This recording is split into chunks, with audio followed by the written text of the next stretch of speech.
Bob, hello. I am. So Bob, how long have you been part of wheelchair rugby? 34 years this year. 34 years, Yeah. Amazing. Yeah. What's changed in those 34 years, Bob? Everything. Everything. In the beginning we were playing in day chairs and there was no camber on the wheels, hardly any bucket in the chairs. They were basically just full on day chairs. So yeah, balance was an issue, like sitting in a chair like that without much bucket. So first of all we used to use inner tubes as like to keep our stability. It had a bit of give in them so you could like bend down if you hadn't any trunk, and then the elastication of the tubes would pull you back up. So yeah, we used them, and then we started having to put our feet back because we were getting broken toes. Oh yeah. So the toes were coming, and one of the guys in our team, he played in a fold-up chair, a collapsible chair. If he went through a tight gap where he got squeezed, you could see his chair raise and he'd raise with it. It was quite funny to watch. Constantino, Yeah. squeeze, breathe in, breathe in. Yeah. And then we started to get a bit more camber on the wheels for stability and everything. How did you do that? Was that? We had to have another axle basically, because if we had the full camber on the day chair, you wouldn't be able to fit through any doors. So a lot of us, we then came up with another axle. Well, one setting for day chairs, another setting for the rugby. So you're an athlete and an engineer? Yeah, you had to be at the beginning. I mean, the involvement of the chairs, it was just happening so rapidly. As soon as someone had come up with a little technique like a bumper or anything, then there'd been a counter action, like with the low point, to get a bigger bumper. And bumpers they were that big, that high. And then we were building the wings up even higher so the pick bars couldn't get in there. Everyone was just counteracting. When I first started playing, we was going through a chair about every 18 months, and they weren't breaking, it was just the involvement of the chairs. Have they gone out of date? Yeah, innovation. Yeah. You know, and spoke guards and stuff like that. And who funded all of this? Everybody did it themselves. It's amazing, isn't it? That? Yeah. Even the travelling. You know, there was no funding, no players were sponsored back in the day. So even when you were part of GBWR, you're probably representing GBWR, you still had to pay for yourself? I mean, GB squad normally was about 20 players. And first of all, the coach would have a selection in his mind of who he wanted to take. And if it was a foreign tournament, you know, abroad, mainly America, he would say, have you got the funding for this? You know, so that was all part of the selection process. So you're an athlete, an engineer, and a fundraiser as well. Yeah. I mean, yeah, it's amazing. I mean, you captained GB for 3 years, didn't you? Yeah. And played for how long? And the GB squad, 17, 18 years, give or take, because with such a large squad, sometimes you went to tournaments, sometimes you didn't. Yeah. So yeah, about 18 years in the squad. And what's your first memory of actually getting into a chair? I was at the Stoke Mandeville wheelchair games, national games, where every sport was happening: basketball, rugby, tennis, table tennis, swimming, track, field. And I was invited along to that 6 months after my injury, and didn't really have a clue. I just ticked everything, and wheelchair rugby wasn't actually on the list because it wasn't for like guests or newbies. I just heard this crashing and bashing and screaming and cheering in the hall, and just saw a load of people with the same disability as me smashing the hell out of each other. Yeah. Of course, intrigued, and just a lot of people the same level as me competing against each other, you know. And the actual GB coach at the time and best player in the team then, Brian Worrell, passed away a few years ago, unfortunately. He invited me to sit in his chair at half time and just had me pushing around, and then he said, oh, this game's pretty much done and dusted, do you want to play? So I played third quarter of a wheelchair rugby game, first time I ever sat in a chair. I don't think I touched the ball much, but I was just hooked from then on. Well, obviously 34 years tells that, doesn't it? I asked, where's the nearest team? I said Birmingham, and it was too far for me to travel, living in South London. So I hand wrote 18 letters, and 27 I wrote in the end, and I had 3 replies. And with another guy I knew, we ended up to start training, so we didn't have a clue. And what club was that? That was it was Stoke Mandeville Spartans. Was the first name. Went through various name changes, but that was essential. London Wheelchair Rugby Club. So that was like where London came from. Yeah, that's how we started, and various name changes: London Broncos, London Saracens. Well, we went on to be European champions for many years. Very successful team. And when did you leave London? About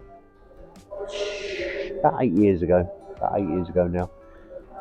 With London, serious, full on. You're expected to train, club train 2 or 3 times a week, plus your own training. And the bones were getting a bit older then, a bit more fragile. And the last time I played for London, I played 7 games in a weekend, and I ref 7 games as well. And Monday morning, I fell on the floor. I couldn't get up. Yeah. My arms were just gone, and I thought, I can't play first division anymore. So I had a bit of time out, and there was a few players that had left London because of work and family circumstances, and they didn't want to play fully committed. So we formed another team, which is now Stoke Mandeville Maulers. Brilliant. And you've been there 8 years now, haven't you? Yeah. And what's your it's Stoke Mandeville's? It's more of a social club, isn't it? Yeah, competitive but social. Yeah. We're playing in 2nd division, a bit more laid back. You'd have seen from the last game. Yeah. We play players no matter what their level of ability. Yeah. Every player gets a game, doesn't it? Yeah. If you turn up, you train and you pay your subs, you're going to get call time. Even if we have to forfeit games. Yeah. It's more about the enjoyment and building up the grassroots. And if we have got a couple of players that are striving to be GB players, and they'll go and play for other teams as well. So you're happy to sort of let them go? Yeah. I think that's the only way it can be, isn't it? You've got to have different levels. Yeah.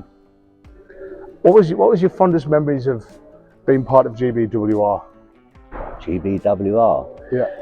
Fondest memories?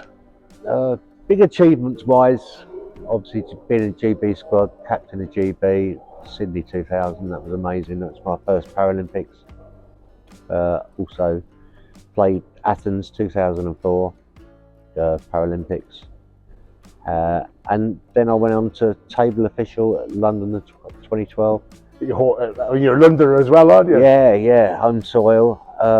Completely different aspect to the game. I was able to look at and enjoy more games and soak up the atmosphere of the other sports. Rather than being focused on playing. Yeah. So I've seen both sides of it, and that was amazing. That was a big achievement. But also being part of GBWR for such a long time. I mean, I've been chairman, vice chairman, European president, development coach. All free. None of it paid back then. And when I was European president and vice chairman, striving to become part of the Paralympics, did a lot of work with that. As European president, I was involved a lot with committees from around the rest of the world and with the BPA. And you succeeded because you got it there. Yeah. It weren't just me, there was a lot of other people involved, but they were exciting times, pushing the boundaries of this sport, becoming more professional to what it is today. I mean, it's amazing where it's come from chatting to you over 34 years. What is your opinion on the introduction of wheelchair rugby 5s? Is it helping, and if so, why? Or is it not helping, if so, why? Ever since we've been starting wheelchair rugby, there's always been people of a paraplegic level that's wanted to play. But internationally, it's for people tetraplegic, quadriplegic, people with upper arm disability. And we've always had people with full arms and trunks that have wanted to play. But our sport was invented because we can't play basketball very well. When they invented it in Canada, it was invented because there were so many quads on the bench. So we've tried to protect the quad side of the sport, but pressure was coming on GBWR from so many angles, and there was other forms of wheelchair rugby popping up, wheelchair rugby league, wheelchair rugby sevens. So I think it was inevitable it was going to happen. I was dead against it at first, want to protect the quad game. But I was told it was going to happen anyway. So didn't want it to get out of hand, and I didn't want the quad side of it to get pushed to one side. So I thought if I am a part of it, I can help control it so it doesn't get out of hand. So yeah, I was against it, but even at my club, you know, we brought in fives players, people with a physical disability, so anyone can play basically with a physical disability. And on the plus side, it's made it more viable for training. We've got more players, which means more subs, which means we can pay for the court time, which is expensive anyway nowadays. So it has made it more viable. Plus, there's players that we've taken on board, and I'm sure it's the same with other clubs, where they've come in to play wheelchair rugby fives, and they are close or classifiable for wheelchair rugby fours. So yes, there are benefits. But it's taken off big time. I think there's more teams now, fives teams, than there are fours teams. You've got a bigger demographic to go out, haven't you? Yeah. So basically, anyone in the country now in GB that wants to play, there is a team near you somewhere. Yeah. You know, whereas before, where there was 6 or 8 teams, you know, you'd have to travel hundreds of miles to get to a club. There was a lot more club, a lot more scope. Yeah, you know. That's great. And how do you think wheelchair rugby horribly was overshadowed by the Wheelchair Rugby League World Cup. How do we get back to that top spot of being wheelchair rugby? What do we need to do? I think they were very fortunate. They had a lot of media time, you know, on some major terrestrial channels. And we're still getting, there is a lot of confusion out there where people say wheelchair rugby. What's all that with the tags and everything? You know, but I think our game speaks for itself. I mean, the contact, the inclusivity of it all. I mean, there are able-bodies that play wheelchair rugby league. There's a lot of people for and against that. Yeah, it's the inclusiveness, but our sport is a disabled sport. And if you raise money on, you know, saying it's for a disabled sport, it's not for able-bodies. No, I get it.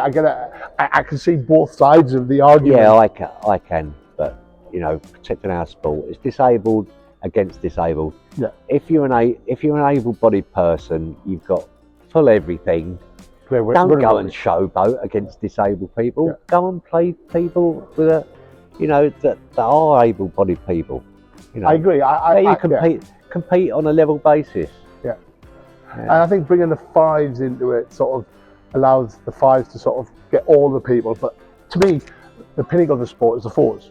Yeah. And it's always going to be. Yeah. Because that's where it originated from. But I sort of see the fives as helping the fours. Yeah, no, definitely. Yeah. Yeah, more people, more helpers. Yeah. I mean, a lot of the players that are able to play in wheelchair rugby fives, they're so able, they help us officiate, they help us mechanic.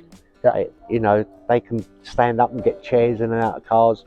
I mean, fours, wheelchair rugby fours, you know, we wouldn't be a sport without the able-bodies. You know, we need them for table officialing, helping players with their gloves and straps, because we've got a lot of high disabled people there, high level of disability. The volunteers are unsung heroes in our sport. Yeah. And I think we need to, you know, get more funding, more awareness, because our officials are brilliant. They put in so much time and they don't get paid for it. You know, they're very, very undervalued. Yeah, I think referees, officials in sport through the grassroots level are always undervalued. Yeah. The great helpers and the great officials are the ones that you don't hear. They're in the background doing all the work. You know? I hate referees when they want to be the star of the show. Yeah. If you're a good referee, you don't get noticed. Yes, that's very true. Yeah. Any sort of tips on fundraising for clubs as well? These days, it's social media. it's all about the social media for getting new players, getting new officials, and getting funding, getting that awareness out there. You know, wheelchair rugby is all over the internet now. You know, and don't make it scary either. You got to show the good bits about it: fun, enjoyment, competitiveness, team camaraderie, team spirit, and everything. You know, bring in those funders, make them part of the team. You know, just by funding or helping out. You know, just become part of the team. I mean, that's what we try to promote within our club. You know, it's one big happy family. Whether you're a table official, whether you're just passing the guys drinks, you're a part of the team. You see the team shouts and everything. It's a whole team. Yeah. I've noticed that you've started using your social media a lot more. So you obviously you're practicing what you preach, right? Yeah, we're having to now. I mean, you know, we've got some of the younger ones doing the social media stuff. I mean, don't do Twitter. I do Facebook, but that's for old people. But yeah, we've got to get the younger ones in. Got, you know, TikTok's away and stuff like that.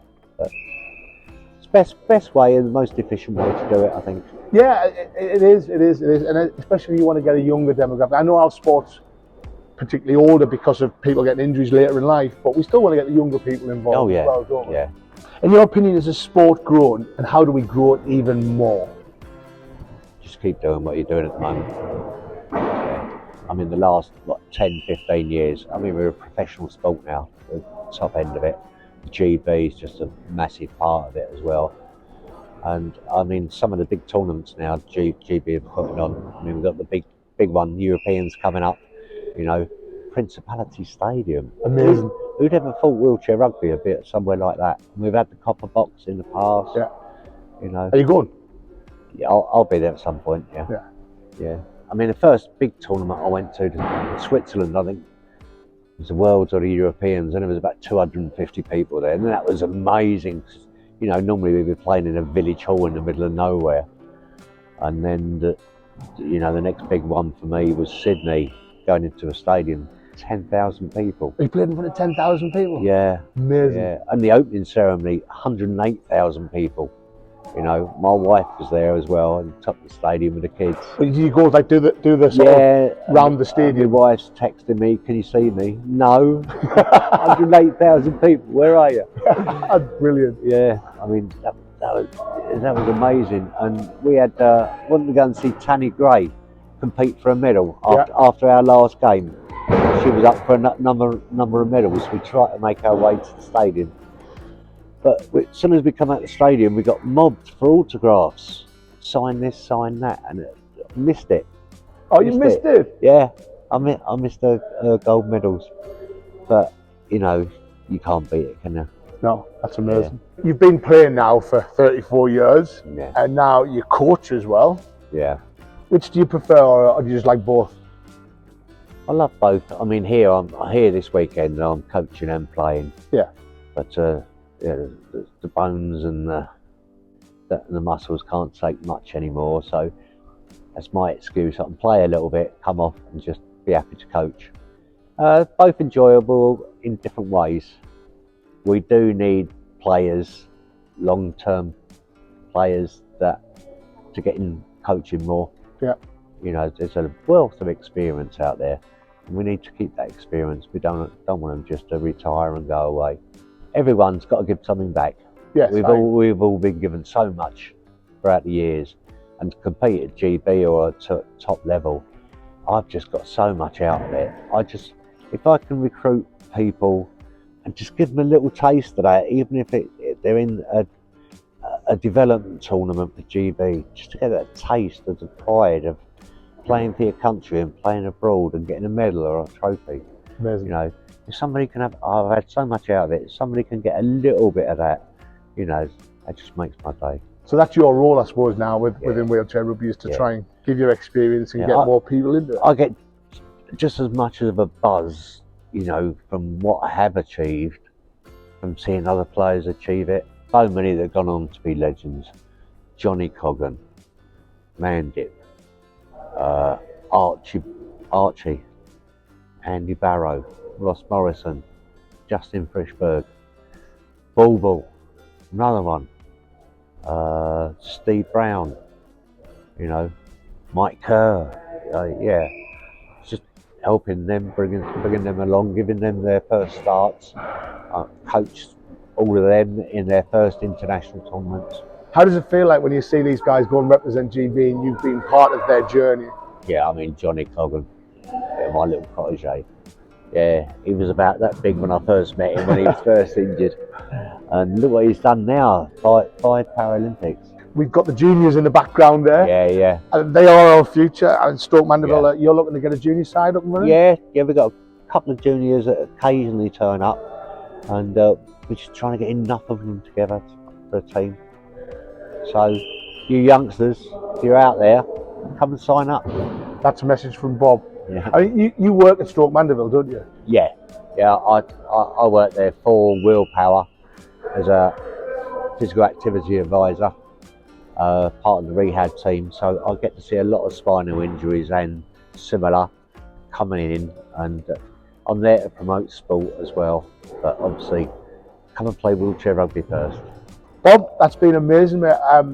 34 years, and let's hope you have another 25 years in the sport, mate. Yeah. Thank you for all your hard work, mate. I think everyone appreciates it, and I'm hoping to see your name in the Hall of Fame soon, mate.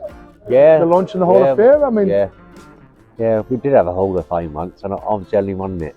Oh, really? But then I was told that was GBWR, Great Britain Wheelchair Rugby Association. It was before. Right. And apparently that one no longer exists. So there's a new Hall of Fame. Well, my nomination is for you to join the Hall of Fame, mate. All right, thank you very much. Cheers, Bob. Cheers.